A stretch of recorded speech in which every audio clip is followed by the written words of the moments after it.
Welcome back to Locker Tokyo. This is for the love of Super Bowl episode. I'm only going to talk about Super Bowl content today because I have to catch you guys up with where I've been, what I've been doing, and just all the exciting things. And y'all know I'm going to give y'all some opinions about the things that I have because y'all know this is what I do. But let's just dive right on into it. If you are new here, hello, make sure you're liking, sharing, and subscribing. And if you are an oldie but goodie, if you are a part of the crew, welcome back. I've missed you guys so much and I have so much to talk about. I want to talk about Super Bowl. I'm going to try to keep it as short as possible. I know I said it every time and I just be talking along. But let's get into my Super Bowl experience.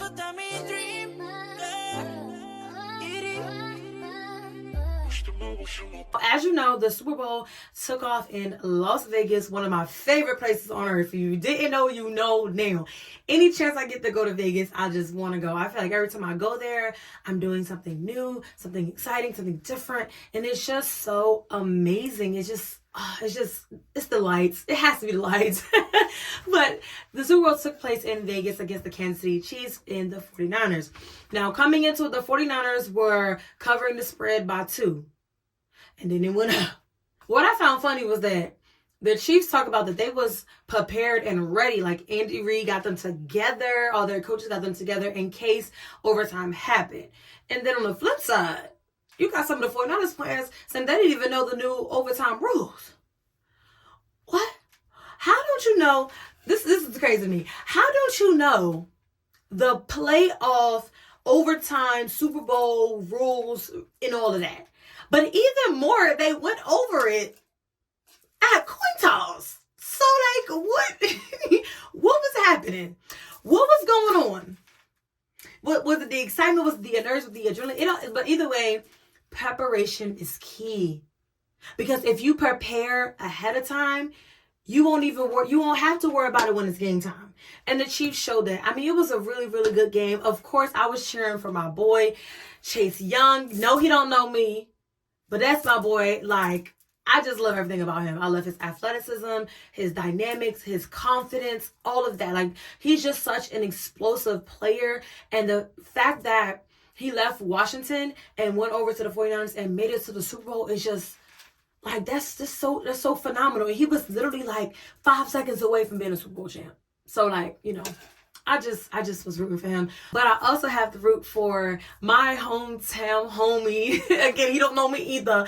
But he is from South Jersey. And if you know, you know, I'm from South Jersey. So it just makes it like that much greater when you see somebody that's from where you're from and they are now Super Bowl champs for the second time. So like, it brings so much like hometown joy. I mean, like if you know, you know. If you know you have somebody from your hometown that's doing something that's really big, then you just know how it feels. Like it's like a sense of pride. You know, you can't help but to cheer for them and hope for the best with them.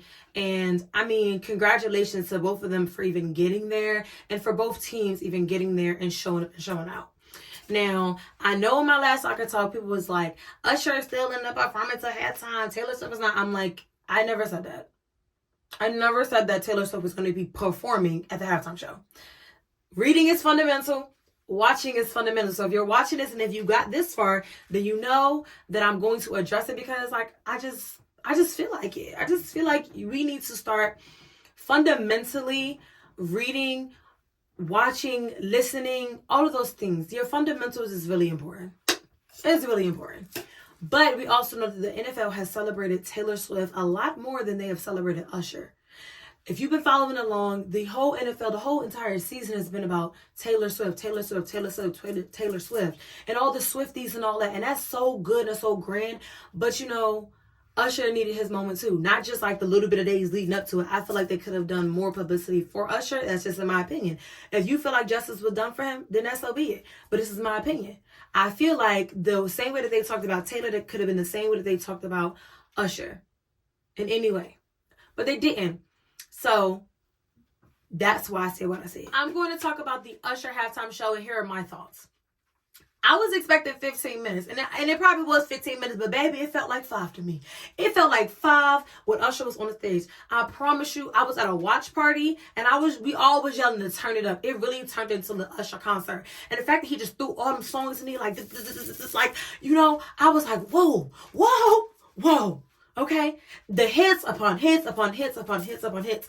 I was just so flabbergasted in a good way that Usher made this super duper production and brought Atlanta to Vegas, and it was just a phenomenal show.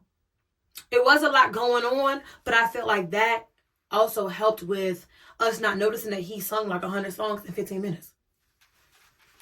Baby, because when I started singing one song, he was switching to the next.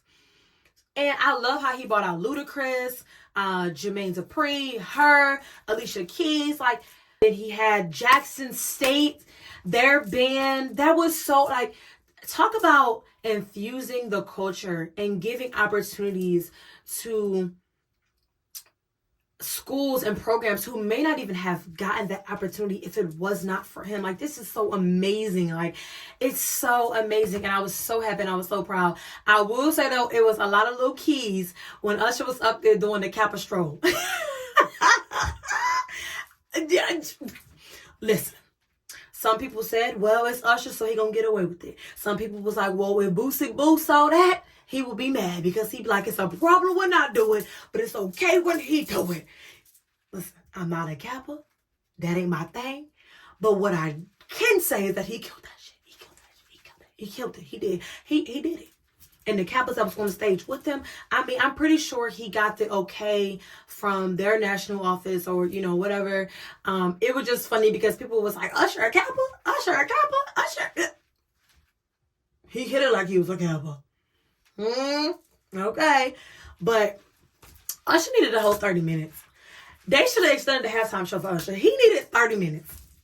I'm glad that he decided to, like, rearrange the contract to really get the 15 because he was only supposed to get 13 because, I mean, his 15 felt like 5, like I said. So I'm just happy. I was happy with the performance. Moving on though, now people don't understand the correlation between Ice Spice and Taylor Swift. They are friendly or friends or whatever. They did have a song together, and Ice Spice did, if I'm not mistaken, either she opened up a show for her or a couple shows, or she did something where she brought Ice Spice on the stage with her. And you know, she's just ended her Eras tour overseas, so she had to fly in the day of Super Bowl, and she made it, of course. So that was that correlation there. Is it a weird matchup? Sure, but it's like you always have a friend that is different from you. Like, I have a friend that's different from me, and I like it. I like it. I feel like being versatile on both ends. So I don't know. I liked it, and I felt as though, even though it was a little like mysterious, like, what? Huh? Like, just imagine Ice Spice getting to go to the freaking Super Bowl as an artist with Taylor Swift. She's living the life. She is living the life right now. So I ain't mad at it. But moving on. Moving on. My Super Bowl experience. If you know and have been along my journey, you know that my Super Bowl journey started in 2018 when it was Super Bowl 53 and we opened up the stadium in Atlanta. So since then, I have been to a Super Bowl in any capacity. I have been working, I've been volunteering, I've been as a fan. So this year I went as kind of like all of it all together. I got to do some really great content. I got to see some really good content, but I also got to just enjoy the Super Bowl probably for the first time in a very long time. I got to go to different parties. I got to see different people. Like, DJ Academics walked right past my section and it was like, I know him. But of course, you know, they don't know me yet. They don't know me yet, but they're going to know me. They are going to know me. Okay? Because the more I position myself into these places of where I want to be and how I inspire to be in the rooms with these high price, I say high price, but with these star-studded celebrities and these, really influential like podcasters and TV hosts and models, actresses, all different calibers of people, I want to be able to be in that space. And I just feel like next year I'm going to be, maybe fingers crossed, that they will start to see my hard work and see what I'm doing in this space, especially for women. And then I will be able to be on Media Row, because that is literally like the dream of all dreams come true. Media Row is like the Super Bowl for the media. So I just like, my first time being on Media Row was 2018, and I was there as a worker. So I got to see like how everybody got to sit down and like have, podcast shows, being live, had interviews, got to see a lot of the athletes, Hall of Famers, celebrities, and all of that walk past. And a lot of them sat down and had interviews with people. And it's like, it's a way for you to really hone in your craft, but also a way to get your business out there. So I can't wait until it's my time to sit on Media Row as Pretty Girls of Sports, even if I'm with another network or another collaboration or whatever it is, I cannot wait to get there, because that'll really be telling me that I'm making moves in this whole media world. So, I mean, I'm super excited about what can come, and I'm speaking it into existence and trying to put myself in positions and to put myself in these places of having these opportunities. And I know this may sound more like podcast talk and not as much as locker talk, but it's really serious. And whoever gets to this far in this point in the video, I want you to know that whatever you have planned for yourself, whatever you want to do, whatever vision that God or your higher power put into your life, he put it into your life for a reason. So go after it and do it. Do not allow what you think other people could do for you, or what you think that you're not doing because you see other people in their journey. Stop comparing yourself to other people. Stop comparing yourself to other people. Do what you do best. Do what you love and follow your vision through, and you will get to exactly where you need to be. And that's my soapbox. I'm going to get off of it. The last thing I'm going to talk about that I really loved was the NFL Super Bowl experience. Now, if you have never been to an NFL experience, then you need to go. Every year is a little different. A lot of it is still the same where it's a family friendly event, so you can go with everybody. They have NFL Pro Shop in there. They always have like player signings. Sometimes it's like legends, sometimes it's current players. You just have to figure that part out. They always have like little activations, so they had like jumping into the balls. They were throwing footballs. They did like a 40-yard dash. It's so many things that you get to do in terms of activities. Wilson Leather is always there, and they create custom footballs. They have big fields where they have flag football games. They have like locker room setups where you can see like traditional locker room setup for players and like what they may have in their locker rooms. You get to see all the previous Super Bowl rings, and then they have like these Swarovski crystalled out helmets, and then you can take pictures in front of the Lombardi trophy. It is not the real one, obviously, but they have a station with like the Lombardi trophy, and it's just so much more stuff that is going on. It's literally like a fun house. Like everything that the NFL could just regurgitate and put it into one space is there, especially it's like a huge convention center. So if you have not had the experience to go, definitely go. If you are military, they do offer discounted tickets, and I think on the first day of it opening, military members are free. At least it was at Vegas. And if you really are a big NFL fan, it's something that you really want to do.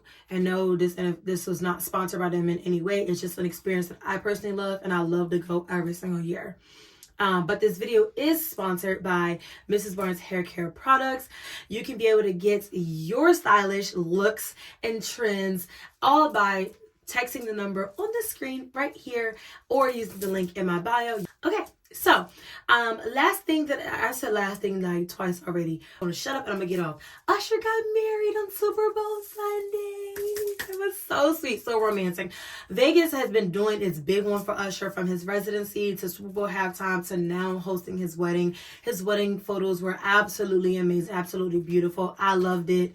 A great way to do it. Like, why not marry your partner on the day like you have one of the biggest performances of your life? Your whole family is there. It's a big celebration. Like, why not? I loved it. So congratulations to Usher and his family, as they are now Mr. and Mrs. Raymond. Okay, get into it. But if you like this content, please make sure you are liking, sharing, subscribing, and following at all social media platforms. And make sure you're looking out for my newest podcast episodes come out on Fridays at 8 p.m.